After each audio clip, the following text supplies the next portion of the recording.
Kediler konuşmaz ama her davranışları bir kelime gibidir. Her bakış, her miyav, her kuyruk hareketi bir mesaj taşır. Sorun şu ki, biz çoğu zaman o dili duymayız. Ama bugün bunu değiştireceğiz. Çünkü kediniz sandığınızdan çok daha fazla şey söylüyor olabilir. Ve bu sessiz mesajlar bazen kelimelerden çok daha güçlüdür.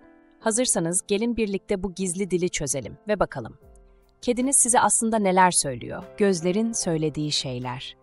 Hiç kedinizin size uzun uzun baktığı oldu mu? Gözlerini kocaman açıp nefes bile almadan size odaklandığı o an. Sanki gözleriyle konuşuyor gibidir. Bu sıradan bir bakış değildir. Bu, kedinizin duygusal radarının devreye girdiği andır. Kediler göz temasını rastgele kullanmaz. Bu, onlar için bir risk ama aynı zamanda bir bağ kurma aracıdır. Çünkü doğada göz teması genelde tehdit anlamına gelir. Ama kediniz bunu sizinle kuruyorsa, bu size güvendiğinin işaretidir. Uzun ve sabit bir bakış çoğu zaman beni fark et anlamına gelir. Kediniz bir şey istiyor olabilir. Belki ilgi, belki oyun zamanı, belki de sadece yanınızda olmanın huzurunu paylaşmak istiyor. Ama bazen bu bakış bir yardım çağrısıdır. Özellikle göz bebekleri genişlemişse ya da vücudu gerginse, bu bir şeylerin yolunda gitmediğinin sessiz sinyalidir. İnsanlar genellikle bu bakışları soğuk veya umursamaz bulur. Ama kedi dünyasında doğrudan bakmak aslında cesaret ister ve güven anlamına gelir. Eğer kediniz size uzun uzun bakıyorsa siz de karşılık verin. Ama tehditkar değil, sakin bir ifadeyle. Sonra yavaşça gözlerinizi kapatıp açın. Kedi dilinde bu hareketin anlamı nettir. Sana güveniyorum. Ve çoğu kedi bu jesti fark eder. Hatta bazen aynı şekilde karşılık verir. İşte o an konuşmadan konuşmuş olursunuz. Sessizliğin ardındaki sebep. Kediler konuşmayı tercih etmezler. Çünkü doğaları gereği sessiz avcılardır. Ama evde bizimle yaşarken dil değiştirirler. Yani bizim dilimize geçerler. Yavruyken annelerine miyavlarlar. Ama yetişkin olduklarında birbirlerine miyavlamazlar. Sadece insanlara miyavlarlar. Çünkü zamanla fark etmişlerdir ki bu ses bizde işe yarıyor. Biz tepki veriyoruz ve onlar bunu öğrenmişler. Yani kediniz size miyavladığında aslında bir tür insan taklidi yapıyor olabilir. Bebek ağlamasına benzeyen o tonda miyavlar. Çünkü o ses beynimizde bir alarm çalar. Biz farkında olmadan bir şey oluyor diye dikkat kesiliriz. Araştırmalar gösteriyor ki kediler ses tonlarını bize göre ayarlayabiliyor. Bazıları daha ince, bazıları daha melodik miyavlar kullanıyor. Yani aslında sizin duygularınıza göre sesini biçimlendiriyor. Bazı bilim insanları bunun bilinçli bir adaptasyon olduğunu düşünüyor. Yani kediler insan duygularını okumayı öğrenmiş durumda. Ama bu manipülasyon değil. Bu uyum sağlama. Sevginin dili. Kedinizin miyavı sadece bir çağrı değildir. Bir iletişim girişimidir.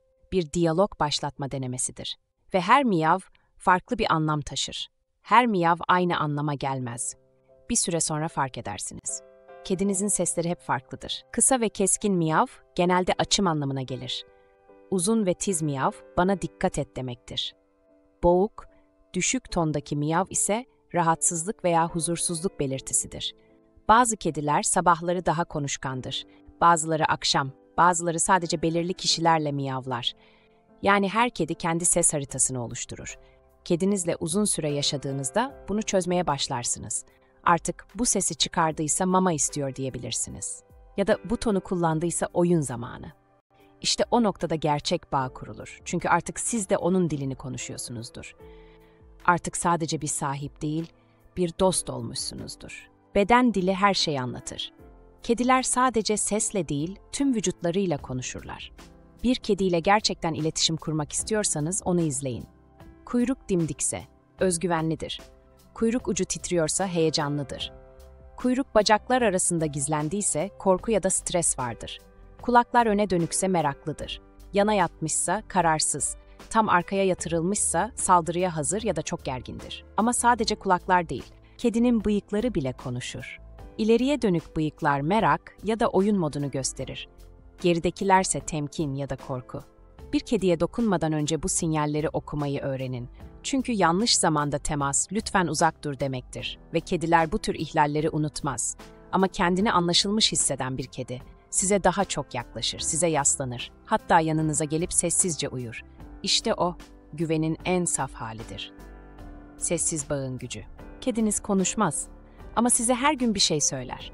Bir bakışla, bir miyavla, bir dokunuşla.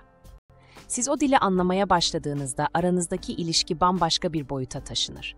Çünkü kediler kelimelerle değil enerjiyle iletişim kurar. Sizin ruh halinizi hissederler.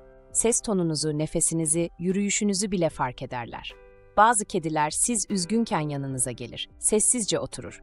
Hiçbir şey söylemez ama o an her şeyi anlatır. O bir "ben buradayım" mesajıdır ve kelimelerden çok daha anlamlıdır. Kedinizin mesajlarını duymak istiyorsanız bazen sadece sessiz kalmanız yeter. Onun frekansına geçin ve görün ne kadar çok şey anlatıyor. Kediniz sizden ne istiyor? Peki tüm bu çaba neden? Basit. Bağ kurmak için. Kediler sandığınız kadar yalnız ruhlar değildir. Onlar da aidiyet hisseder.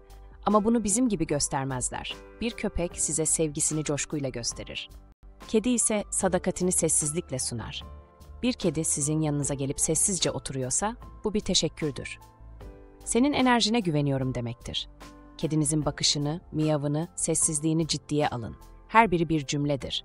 Ve bazen "beni duyuyor musun?" demenin kedi dilindeki karşılığıdır. Kediler bizimle kelimelerle değil, duygularla konuşurlar. Gözleriyle, kuyruklarıyla, vücut dilleriyle. Bu dili anlamak bir merak değil, bir bağ kurma sanatıdır. O dili öğrendikçe kedinizin davranışları artık size gizemli gelmez. Aksine her hareketinde bir anlam bulursunuz ve o zaman aranızdaki sessiz bağ kelimelere gerek kalmadan konuşur. Tıpkı dostluğun en saf hali gibi. Kedinizin size gönderdiği en ilginç mesaj neydi? Yorumlara yazın. Belki sizinki de sandığınızdan çok daha konuşkandır.